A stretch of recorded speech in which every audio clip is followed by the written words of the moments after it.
Vampires, reincarnation, alien children. This is Josh with the Infographic Show, and these are the most insane unsolved supernatural mysteries. Number 10. On November 12, 1945, Mitty Rivers, an experienced outdoorsman, set off to his usual hunting grounds on the Long Trail near Bennington, Vermont. In the distance was Glastonbury Mountain, a cursed place according to Native Americans. Locals whispered about wild man sightings, an 8-foot beast that wandered the trails. They talked about UFOs, paranormal activity, because something out there in that remote expanse was taking people from their loved ones, and Mitty was one of them. 500 people went looking for the 74-year-old, and all they found was a handkerchief. Mitty knew these trails like the back of his hand, and even if he found himself in trouble, he was experienced enough to know what to do. Just over a year later, in the thick of winter, 18-year-old college student Paula Jean Weldon was the next to go missing. She'd last been seen rambling close to the place where Mitty was suspected to have vanished. There was talk of a possible kidnapper, a hunter of humans. But where was the blood trail? Where were the clothes? 3 years later, World War I veteran James Tedford became the next to disappear. He was last seen on a bus near Bennington. Reports at the time say there were 15 people on that bus, including him. But when it stopped at the next town, 14 got off. Tedford's belongings were still stuffed into the rack above his seat. And the strangest part, he had vanished on the exact same day as Paula went missing. Close to a year later, 8-year-old Paul Buddy Jepson was the next to disappear. He'd been with his mother in Bennington town where the family kept pigs. "I'll just be a few minutes," she told him, leaving the car. And when she returned, he was gone. Bloodhounds picked up his scent right where near Paula was thought to have last been seen. But that was it. The scent trail ended. And for locals, this was getting too weird. They started talking about the Bennington Triangle, and then just 16 days later, there was another disappearance, this time 53-year-old Frida Langer. Skilled in all aspects of outdoor survival, she was hiking with her cousin when she slipped and fell into a stream. She told them that she'd go back for some dry clothes and meet up with him later. She was never seen again. Hundreds of people went in search. Helicopters circled above the trees. Every trail was explored. All of the nearby woods, but like many others, she had seemingly just vanished into thin air. This time, the body was finally discovered. 6 months had passed, leaving it almost unrecognizable. To make matters worse, she was far from the place where she had last been seen walking. How or why had she gotten so far? There was speculation. She sometimes suffered from seizures. Maybe she had one that day, and in her confusion wandered off, getting lost in the woods. But the theory didn't hold too much weight. People generally don't walk off into the wilderness after seizures. It didn't make sense. So what is causing the disappearances? UFOs, Bigfoot, ghosts, or maybe a killer, one that's an animal or human? The people of Bennington hope to find out before it's too late. When people are faced with the unexplained, their imaginations fill in the gaps. Centuries before Bennington, across the Atlantic, Europe confronted its own mysterious epidemic. Number 9. In 18th century Europe, vampire sightings were so widespread that historians call it the vampire panic. Of course, there was skepticism. Such claims had to be investigated at the highest level. In the small Serbian settlement of Medveda, where vampires were said to have killed 16 people, experts were dispatched. At the time, the region was under Austrian Habsburg control, and the authorities sent their best military surgeons, physicians, and legal officials. If the vampires were real, these men would find them. They went in with disbelief, but what they discovered proved far stranger than anyone imagined. They discovered that a man named Arnold Paole had once claimed to have been attacked by a vampire in the forest. He told his friends the only reason he hadn't been turned into a vampire himself is he had eaten the soil around the offending vampire's grave and covered himself in its blood. But when Paole broke his neck in 1725, falling from a wagon, panic ensued. People started saying that Paole, now a vampire, visited them in the night. Fear struck first, sickness followed, and within days they were dead. The Austrian investigators recorded it all. The villagers did what any rational person would do. They dug up Paole's grave to see for themselves. And there he was in all his glory, nice hair, good complexion, smooth skin, long nails, his blood still flowing through his veins. The Austrian investigation stated that, quote, fresh blood had flowed from his eyes, nose, mouth, and ears. The record also said there was blood all over his shirt and coffin. In other words, Paole looked as good as new. Death had taken years off of him. So the villagers followed vampire protocol, driving a stake through his heart, and they said that he'd reacted with a shriek and then groaned, and then at last he settled into a natural death. And they were taking no chances, so they decapitated him and burned his body. They did the same thing to the people he'd supposedly killed and infected. So, end of story? No. About 5 years later in the same village, 13 people suddenly fell ill. Within 3 days, they were dead. The Austrian report stated that infants, men and women went from good health to having pains in their chest. Then came the limb spasms, fever, and death. More importantly, after getting sick, they said that they'd been visited by a vampire. The main investigator wrote that the precautions the people had taken years back with Paoli obviously hadn't worked, but he wasn't totally sold on the vampire theory. He thought malnutrition might have killed those people. The villagers disagreed, threatening to abandon their village if he didn't take their claim seriously. So he did. He exhumed the dead, and he couldn't believe what he saw.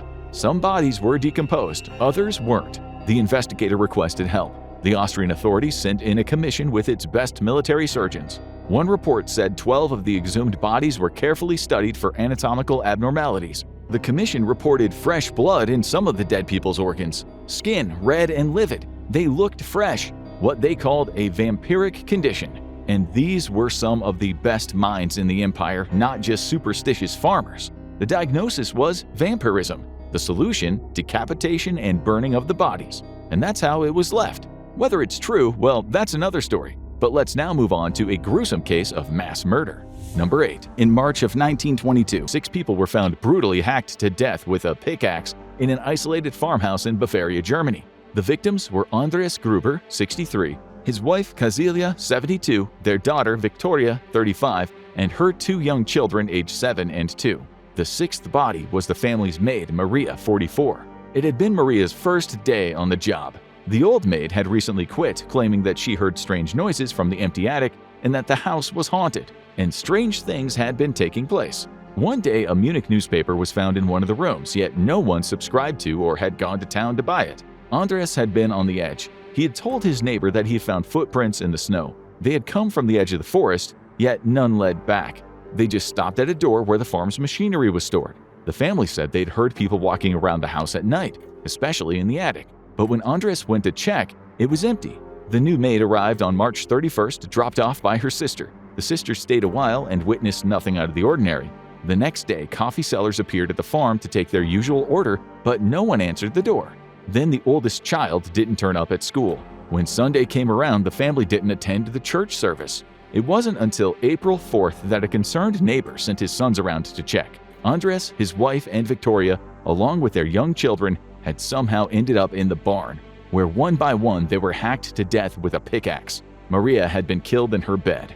It wasn't about money. Police found a significant sum hidden in one of the rooms. It wasn't about machinery. It had been left untouched. The killer had made himself at home. He stayed for days eating the family's bread and meat from the pantry. He even fed the cattle.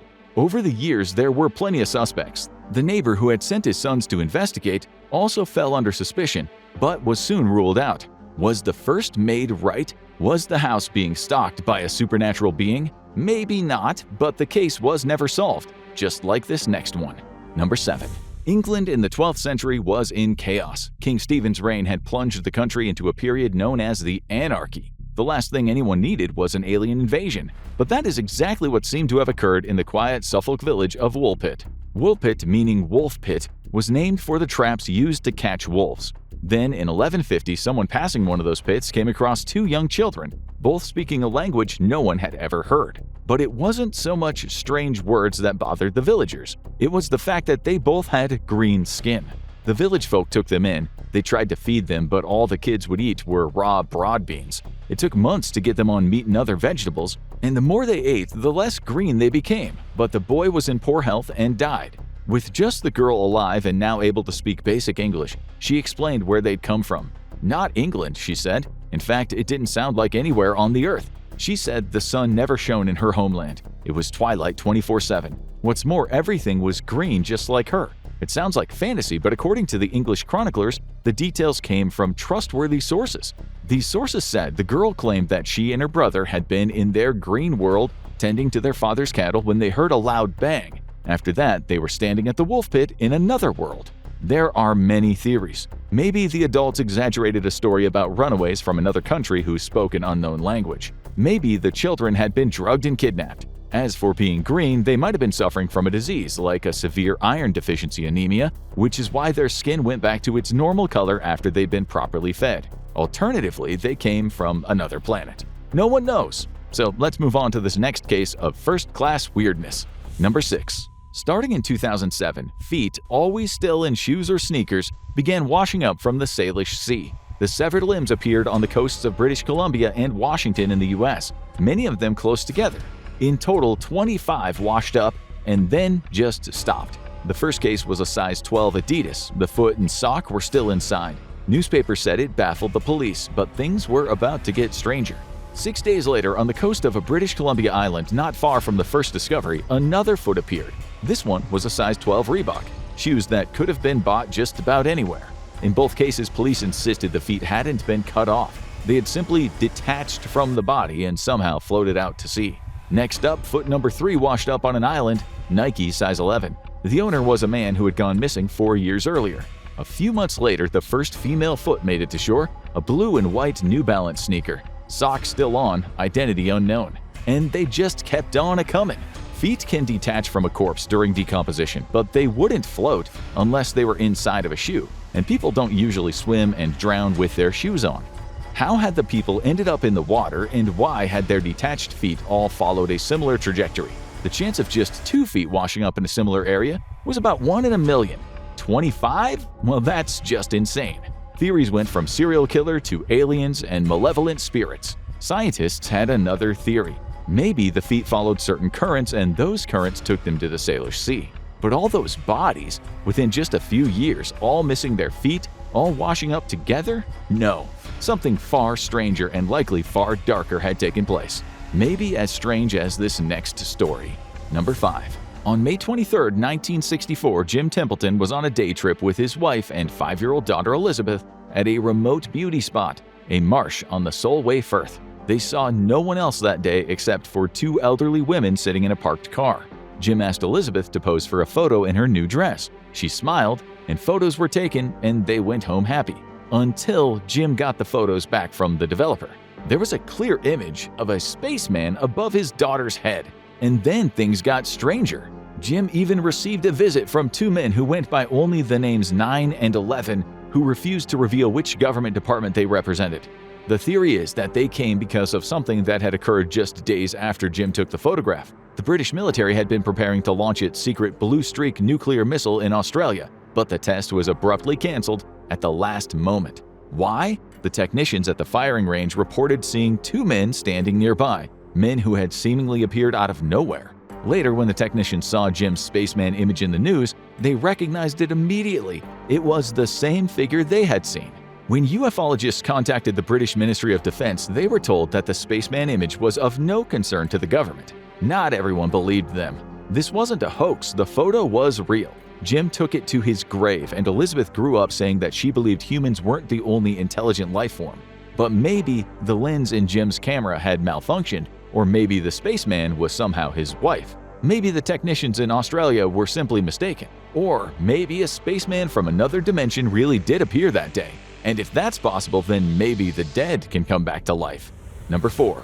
In May 1957, 11-year-old Joanna Pollock and her 6-year-old sister Jacqueline were walking to church along a quiet road in their small town not far from Newcastle, England. Moments later, a car came hurtling down the road, striking them both and also killing their young friend Anthony. John and Florence, the girl's parents, were devastated. But sadness turned into hope when Florence fell pregnant the next year. She had twins, Jillian and Jennifer, even though she'd been told that she would only have one.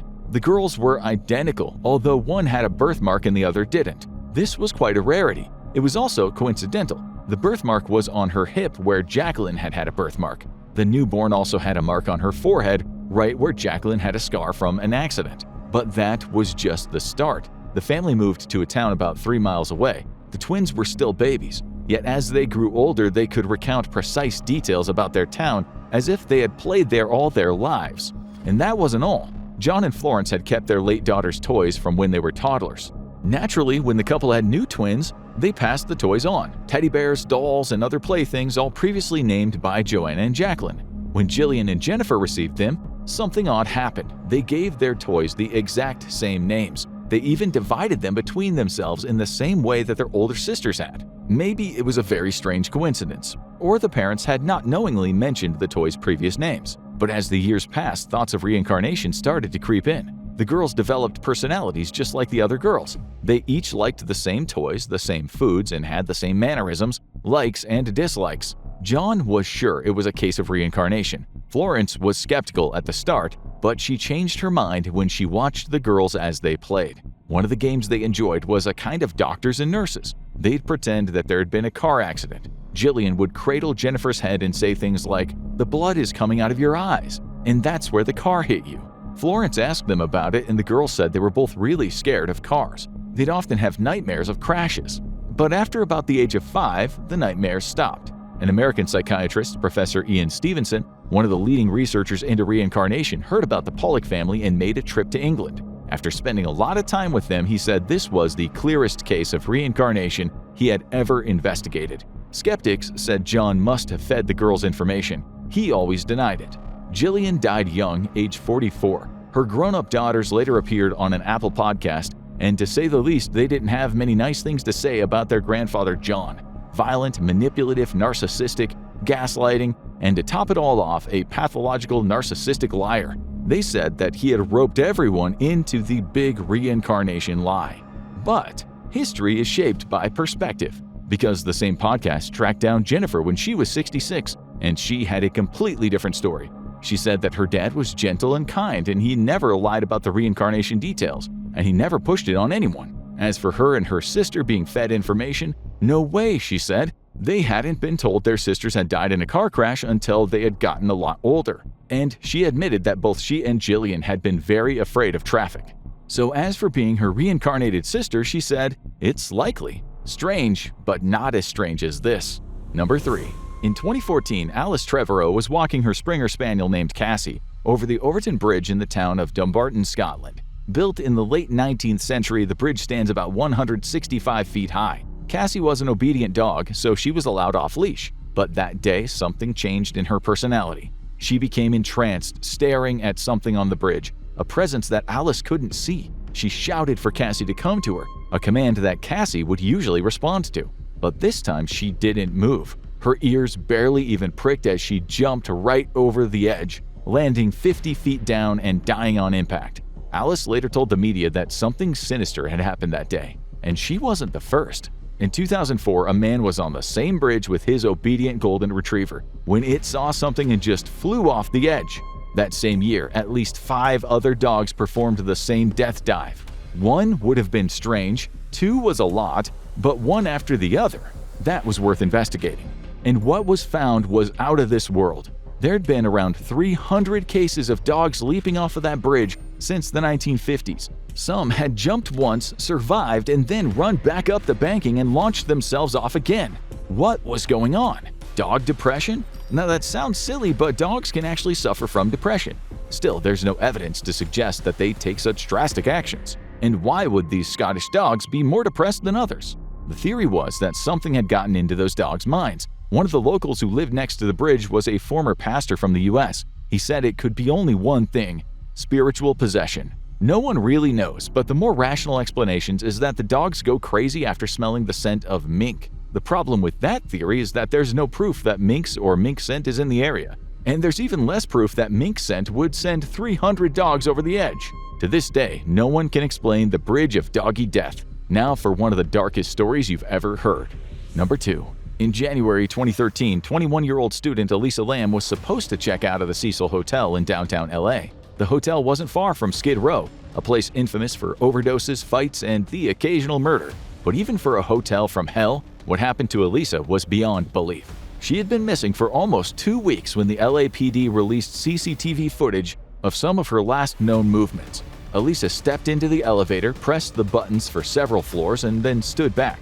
For a few seconds, she stared through the open doors as if waiting for something to appear. Then, she peered nervously down both sides of the corridor and jumped back into the elevator as if in fright. Elisa changed position, huddling against the walls like she was hiding from someone. Then came the strangest part. She stood outside of the elevator doors for about 20 seconds and then returned, only to step out again, moving her hands in a strange, deliberate pattern.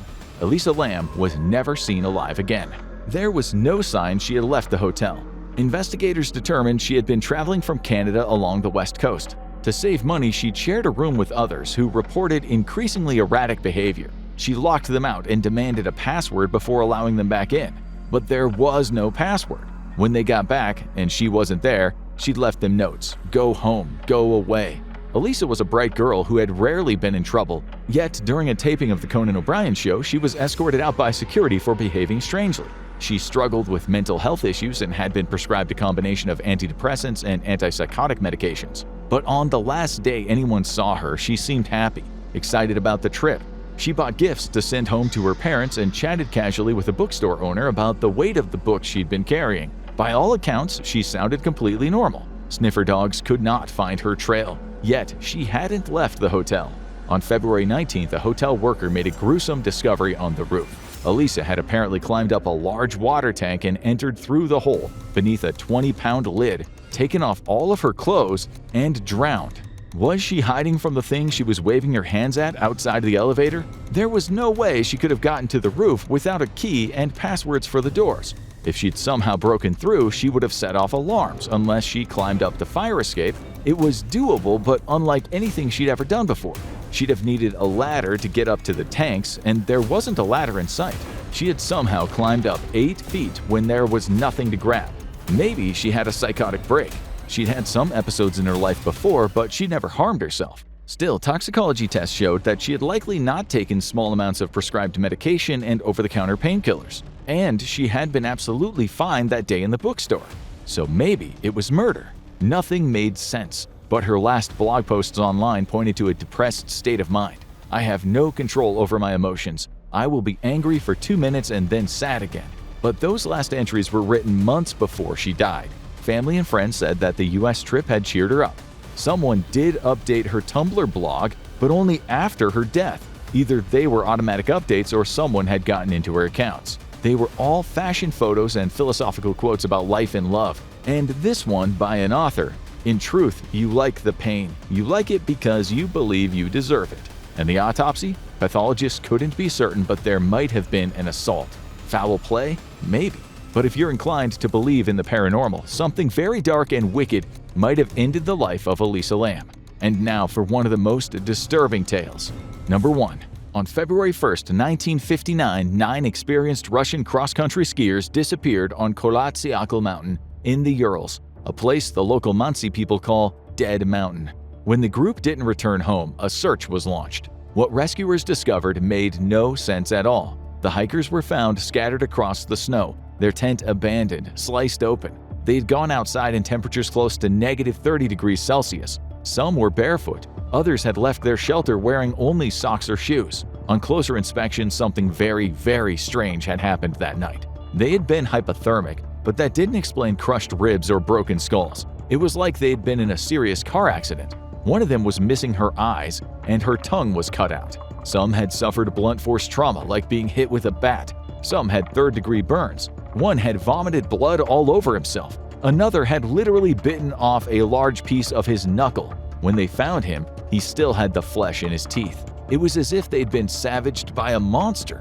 Maybe there was a rational explanation, but what had made them run outside almost naked in conditions they'd have known would have caused frostbite in a matter of minutes? It looked as though they'd made a fire. There were some snapped branches on the floor. They might have built a small shelter in the snow, but that still didn't explain what had made them run.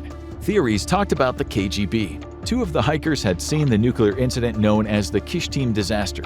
The Soviets covered it up, and when bodies were found, some contained traces of radiation.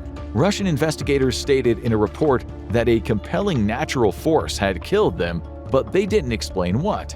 Maybe it was a UFO, maybe it was a Yeti, maybe a drug trip gone disastrously wrong. There's also the slab avalanche theory. Investigators suggested that they'd run from the tent and built a snow den. Perhaps it collapsed on them, causing the injuries. Perhaps animals finished what was left behind. But that wasn't what the evidence showed. Locals talked about seeing a bright, burning object in the sky that night. Was it a Soviet weapon? Had the hikers walked into a top-secret experiment? Even if they had, they wouldn't have died like they'd been savaged by a beast and just left in the snow. There have been about 75 theories and counting, and not one of them is convincing. Now go check out Most Insane Unsolved Mysteries Explained in 30 Minutes or click on this video instead.